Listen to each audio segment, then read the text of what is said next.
Tesla has cut prices of its best-selling models for the 14th time over the past 12 months. For a company known to catering its products around its customers and delivering a seamless user experience, this is certainly not really a step in the right direction. Not only does cutting prices reduce the market value of most used Teslas, but all the people that bought months before are now seeing the values of their vehicle go down without any fault of their own.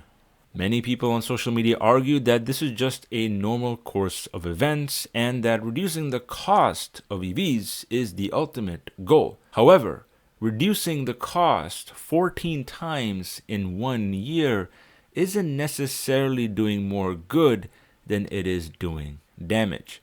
In this video, I want to explain exactly how that could be the case by looking at the profit margins, deliveries, as well as pricing structures with Tesla's Model 3 and Model Y vehicles. Because as it turns out, the most dominant player in the EV race is starting to show signs of cracking. And what better way of understanding why that's happening than by looking at the delivery numbers for Tesla's first, second, and third quarter of 2023. Although the first and second quarter were extremely strong for the company, after having seen price cuts in January, deliveries beat estimates on both the top line and in terms of profit margins on the bottom line. But in the most latest quarter, at the end of September, Tesla actually missed consensus estimates for deliveries and production, resulting in a salty view of exactly where Tesla's road to profitability is now headed.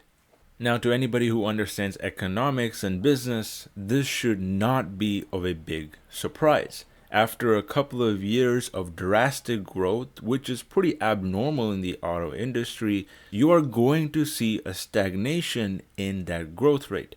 First movers like Tesla will always have the advantage at the beginning of the growth phase. And that's exactly why Tesla's market cap skyrocketed, why it churned out record profits and became the #1 EV player in the world. And again, this should be expected, especially given the fact that the Tesla Model Y was indeed the best-selling new vehicle worldwide for a few quarters last year.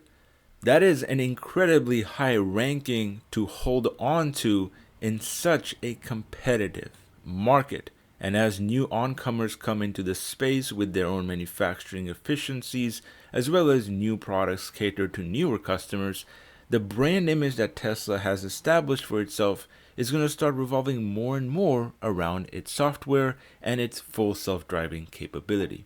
And because right now that full self-driving still costs almost 10 grand to achieve and isn't legal in most countries, most people are still not seeing the advantage of owning a Tesla compared to other EVs like from Kia, Hyundai, and even the likes of Volkswagen and GM.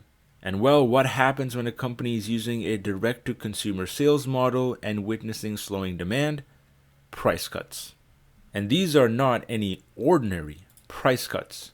These are truly historic price cuts as seen by the drastic change in MSRP for the Tesla Model Y from 2022 to 2023. Many people attribute Tesla's success to its direct-to-consumer and dealership-less business strategy, but one of the disadvantages of that is an extremely volatile pricing structure that can change with the rate of perceived inflation.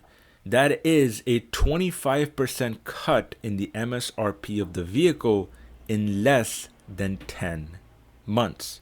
And although many people will once again attribute this to better EV adoption, there's a fine limit between actually cutting prices to make affordability higher and trying to undercut the competition to spur new demand. Because based on the pricing we're seeing in the same segment by the likes of the Honda CR-V and the Toyota RAV4 at around $39,000, Tesla clearly realized that they priced their Tesla Model Y way too much compared to the actual offering that it's providing to the market. The early adopters will obviously buy any form of Tesla they can get, regardless of pricing. And that's exactly why Tesla was able to raise prices in 2021. But now that the easy money and low interest rates have gone by and the early adopters have adopted their vehicles, the market for electric vehicles, particularly from Tesla, is getting a little too saturated, especially given that the company has not launched a new vehicle in more than 4 years. And these price cuts I've just mentioned don't even cover the destruction we have seen in the more expensive Model S and Model X vehicles, where at the start of the year, the Model X was around $120,000, with the Model Y being around $105,000. And now in the most latest cuts at September 1st, both of those vehicles can be had from anywhere from $75,000 to $80,000, which is almost a 35% reduction in price in less than 9 months.